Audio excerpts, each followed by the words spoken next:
کے اندر کتنے لوگ ہیں جو بائی برتھ جو ہیں وہ عربی ہیں، لیکن اس کے باوجود اسلام کے خلاف ہر سازش کر رہے ہیں، وہ یہود وہ نصارہ عربی ہونے کے باوجود، لیکن قرآن کی مثل وہ آج بھی نہیں لا سکتے اور آج بھی ان میں ہمت نہیں ہے۔ یہ قرآن کا معجزہ ہے۔ تو یہ بات ذہن میں رکھیں، اس نقطے کو اچھی طرح ذہن میں بٹھا لیں کہ اللہ تعالیٰ کی عادت یہی رہی ہے، جس دور میں جس چیز کا عروج ہوا نبی کو معجزہ اس کے توڑ کے لیے دیا گیا۔ حضور علیہ السلام کے دور میں سخنوری کا عروج تھا تو قرآن دیا گیا، لیکن حضور کا دور مختصر دور نہیں، 10 20 50 100 سال پہ مشتمل دور نہیں ہے، حضور کا دور قیامت تک ہے۔ اس لیے صرف ایک زبان نے ہی زور نہیں پکڑنا تھا، بیان کا اسلوب ہی اپنا رنگ جما کے ختم نہیں ہونا تھا اس نے، بلکہ مختلف زمانوں میں مختلف چیزوں کا عروج آنا تھا۔ اس لیے اللہ نے اپنے نبی کو معجزات بھی کئی عطا کیے، پھر ہر دور کا اٹھان دیکھ لیے اور پھر حضور کے معجزات کی فہرست دیکھ لیجیے۔ ہر دور کے فخر کو کوئی نہ کوئی معجزہ توڑتا ہوا دکھائی دے، لیکن دو دور حضور کے اہم ہیں۔ ایک جب تشریف لائے، یہ زبان و بیان کی عروج کا زمانہ تھا، قرآن دیا گیا۔ ایک قرب قیامت کا دور، جب سائنس نے بانگ پن پانا تھا، اپالو یازدم کے ذریعے لوگوں نے چاند پر جانے کی بات کرنی تھی، مریخ پہ سفر کی تیاریاں ہونی تھی، تو اللہ نے اپنے محبوب کو دوسرا بڑا معجزہ معراج دیا کہ سائنسدان الٹی چھلانگیں بھی لگاتے پھریں لیکن وہاں ان کا خیال بھی نہیں پہنچ سکتا جہاں میرے محمد کے قدم پہنچ گئے۔ کوئی حد ہے ان کے عروج کی، بالغ العلاب کمالی۔ اور قرآن مجید کی اس آیت کو اسلوب بھی دیکھیے، یہ جو میں نے تلاوت کی ہے جس کو آیت معراج کہتے ہیں، اس کا بالکل وہی ترتیب ہے جو سائنس کے سوالات ہیں۔ یہ آنا جانا یہ میرا روزمرہ ہے، آپ کا روزمرہ ہے، لیکن اس کو فلسفے کی زبان میں، سائنس کی زبان میں، اس کو فنی زبان کے اندر حرکت کہتے ہیں۔ سائنس کہتی ہے حرکت ہوئی، ہم کہتے ہیں میں آیا میں گیا، لیکن سائنس کہتی ہے حرکت ہوئی ہے۔ اس کے لیے سائنس کے کچھ سوال ہیں۔ وہ کہتے ہیں کہ حرکت خود بخود نہیں ہوتی، کوئی محرک ہوتا ہے۔ محرک کون ہے؟ سائنس کا سوال ہے۔ متحرک کون ہے؟ حرکت ہوئی کس کو ہے؟ حرکت کب ہوئی ہے؟ زمان حرکت کیا ہے؟ مبدأ حرکت کیا ہے؟ کہاں سے حرکت ہوئی ہے؟ اور منتہائی حرکت کیا ہے؟ کہاں تک حرکت ہوئی ہے؟ وجہ حرکت کیا ہے؟ حرکت کیوں ہوئی ہے؟ یہ سوال ہے سائنس کے۔ محرک کون ہے؟ متحرک کون ہے؟ زمان حرکت کیا ہے؟ مبدأ حرکت کیا ہے؟ منتہائی حرکت کیا ہے؟ وجہ حرکت کیا ہے؟ یہ حرکت کے عنوان سے سائنس کے 4 سوال ہیں، 6 سوال ہیں۔ اب آئیے قرآن مجید کی اس آیت کو دیکھیے۔ محرک کون ہے؟ سبحان الذی اسری۔ متحرک کون ہے؟ بعبدہ۔ زمان حرکت کیا؟ لیلاً۔ مبدأ حرکت کیا؟ من المسجد الحرام۔ منتہائی حرکت کیا؟ الی المسجد الاقصی۔ وجہ حرکت کیا؟ لنریہ من آیاتنا۔ اس ایک آیت میں سائنس کے جتنے سوال بنتے تھے سب کا جواب ترتیب وار قرآن نے دیا۔ تو حضور کا یہ معجزہ معراج قرب قیامت میں حضور علیہ الصلوۃ والسلام کی عظمتوں کے بیان اور امت مسلمہ کو احساس کمتری سے نکالنے کا ایک ذریعہ ہے۔ آج دنیا چاند پہ جا کے فخر کرتی ہے، لیکن اس چاند کو تو میرے رسول نے قدموں میں بلایا ہے۔ چاند پر پہنچ جانا حقیقت صحیح، چاند قدموں میں لانا بڑی بات ہے۔ اور آج دنیا چاند پہ پہنچ گئی ہے، آگے مریخ کی تیاریاں ہو رہی ہیں، اور دنیا آج جو ہے وہ کتنی تگ و تاز اور جد و جہد میں اس حوالے سے لگی ہے، لیکن میرے محبوب ایک ہی جست میں کہاں سے کہاں تک پہنچے، اور زمانہ دیکھتا رہ گیا۔ کوئی حد ہے ان کے عروج کی، بلغ العلاب کمال ہی، ان بلندیوں تک پہنچے، ان رفعتوں تک پہنچے جہاں کا تصور بھی نہیں ہو سکتا۔ ہمارے درس نظامی میں ایک کتاب ہے، داخل نصاب ہے، اس کا نام ہے شرح عقائد، علامہ سعد الدین تفتزانی علیہ رحمہ کی مصنفہ ہے۔ علماء جانتے ہیں تمام مکاتب فکر کے مدارس میں سبقاً پڑھائی جاتی ہے۔ اہل تشیع کے علاوہ جتنے بھی مکاتب فکر ہیں ان کے مدارس کے اندر یہ کتاب سبقاً پڑھاتے ہیں۔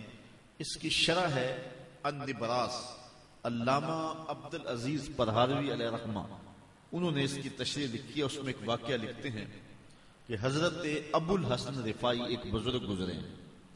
وہ کہتے ہیں میں نے ایک دن روحانی طور پہ پرواز کی، اور یہ بات ذہن میں رکھیں اس معاملے میں کسی فرقے اور گروہ کا کوئی اختلاف نہیں ہے، روح پرواز کر سکتی ہے، چونکہ روح جو ہے وہ عالم امر کا لطیفہ ہے۔ یسألونک عن الروح قل الروح من امر ربی، یہ امر ربی کا نام ہے، اس لیے روح کی پرواز ممکن ہے۔ اگر میری اور آپ کی روح پرواز نہ کر رہی ہو، ہم نے نفسانی خواہشات کے گھیرے میں اسے ڈال لیا ہو اور اس کے پر کاٹ دیے ہوں تو پھر یہ ایک الگ امر ہے، ورنہ روحیں جو ہیں ان کے سامنے زمان و مکان کے کوئی فاصلے نہیں رہتے اور وہ جہاں چاہیں جا سکتی ہیں۔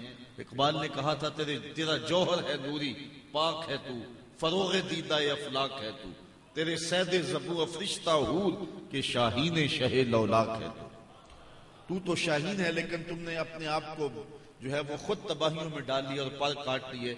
مقراض حرص سے، لالچ سے، غرض سے، خواہشات سے تو نے اپنے پر کاٹ لیے تو یہ الگ بات ہے۔ نفسانی خواہشات نے تیرا بیڑا غرق کر دیا تو الگ بات ہے۔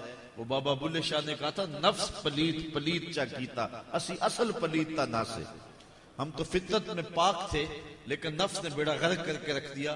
تو اگر میری روح پرواز نہ کرے، آپ کی روح پرواز نہ کرے تو پاک لوگوں کو ہم اپنے آپ پہ قیاس نہیں کر سکتے۔ تو حضرت ابو الحسن رفاعی کہتے ہیں میں نے ایک دن روحانی طور پہ پرواز کی، حتی سعدت فی الفوقانیات، یہاں تک کہ بہت اونچا چلا گیا، ایک نہیں دو نہیں 7 لاکھ عرش عبور کر گیا۔ عرش ایک نہیں، عرش کئی ہیں۔ عالم مقام اور عالم امر کے درمیان عرش عالم برزخ ہے۔ جب اللہ تعالیٰ اس دنیا پہ کوئی تجلی ڈالتا ہے تو پہلے عرش پہ ڈالتا ہے، عرش الہیہ سے تجلیات چھن چھن کے پھر دنیا پہ آتی ہے۔ اگر ڈائریکٹ آ جائے کوئی تاب ہی نہ لا سکے۔ یہی بہتر ہے کہ وہ پردے میں روح پوش رہے، وہ اگر پردہ اٹھا دے تو کسے ہوش رہے۔ تو عرش بھی کئی ہے، کہتے ہیں 7 لاکھ عرش عبور کر گیا۔ آواز آئی ابو الحسن رفاعی کدھر آ رہے؟ تو میں نے عرض کی مالک معراج کی رات جس عرش کی چھاتی پہ محبوب کے قدم لگے ہیں میں اس عرش کی تلاش میں نکلا ہوں۔ نہ سفر بشرط معال ہے، نہ طلب بقید سوال ہے، فقط ایک سیری ذوق کو میں بھٹک رہا ہوں کہاں کہاں۔ میرے دل کی یہ خلوتیں کئی بار سج کے اجڑ گئی، مجھے بارہا یہ گما ہوا تم آ رہے ہو کشا کش۔ کہا میں تو سرش کی تلاش میں نکلا ہوں۔ تو آواز آئی ارجع لا وصول لکا، ابو الحسن رفاعی پلٹ جاؤ، تم کروڑوں سال بھی پرواز کرو، جس عرش کی چھاتی پہ محبوب کے قدم آئے ہیں وہاں تمہارا خیال بھی نہیں پہنچ سکتا۔ جس نبی کے قدم اتنے اونچے ہیں اس نبی کا سر کتنا اونچا ہوگا؟ کوئی حد ہے ان کے عروج کی؟ بلغل اولاب کمالے کی، بلغل اولاب کمالے۔ اچھا بریلی سے آتی ہوئی آواز بھی سنیں، خرد سے کہہ دو کہ سر جھکا لے، خرد سے کہہ دو کہ سر جھکا لے، گما سے گزرے گزرنے والے، یا خود پڑے ہیں جہت کو لالے، کوئی کیا بتائے کدھر گئے تھے، سراغ عینو بتا کہاں تھا، نشان کیف و الا کہاں تھا، نہ کوئی ساتھی نہ کوئی راہی، نہ سنگ منزل نہ مرحلے تھے، کمان امکان کے جھوٹے نکتو تم اول و آخر کے پھیر میں ہو، محیط کی چال سے تو پوچھو کدھر کو آئے کدھر گئے۔ کوئی حد ہے ان کے عروج کی، بلغل اولاب کمال ہی۔ بد نصیبی ہے کہ مساجد میں ترازو گاڑ لیے گئے ہیں اور اس کو تولا جا رہا ہے جو تولا نہیں جا سکتا، اس کو ناپا جا رہا ہے جو ناپا نہیں جا سکتا۔ میں تو کہا کرتا ہوں ڈٹھے برک قرآن دے پھول سارے، تیری شان جیا نہیں کوئی ہور ڈٹھا، تیری شان دا کرے مقابلہ جڑا انو عاشقاں اصلی چور ڈٹھا۔ کوئی نور آکھے کوئی بشر آکھے، پیندا رات دنے ایہو شور ڈٹھا، اللہ والیاں گل مکا دتی تساں ہور ڈٹھا اساں ہور ڈٹھا۔ صاحبزادہ صاحب رحمت اللہ تعالی علیہ فرمایا کرتے تھے، اور بڑی خوب بات فرمایا کرتے تھے، آپ فرمایا کرتے تھے کہ تو نے حلیمہ کی بکریوں کے پیچھے پیچھے دیکھا، سدرہ پر جبریل کے آگے آگے نہیں دیکھا۔ اور اقبال کہتا ہے تو نے یوسف کو کنویں میں دیکھا تو کیا دیکھا۔ ذرا دیکھیے اقبال کا لہجہ، اصل ہمارا بھی حال برا ہی کر دیا ہے۔ ہمارے اسٹیجوں کے اوپر جس طرح کی جو ہے وہ ادب بیان کیا جاتا ہے کہ بٹن ٹھاں کر دیتے، تاں کر دیتے، نکی جی ہاں کر دے، پتہ نہیں کیا پڑھا جا رہا ہے، ہمارے ذوق کو مردہ کر دیا گیا ہے۔ لیکن ذرا دیکھیے سٹائل اقبال کا، دیکھیے کہ تو نے یوسف کو کنویں میں دیکھا تو کیا دیکھا۔ ارے نادان جو مطلق تھا مقید کر دیا تو ابھی تک کنویں میں دیکھ رہا ہے، وہ مصر کے تخت کا مالک بھی بنا ہوا ہے۔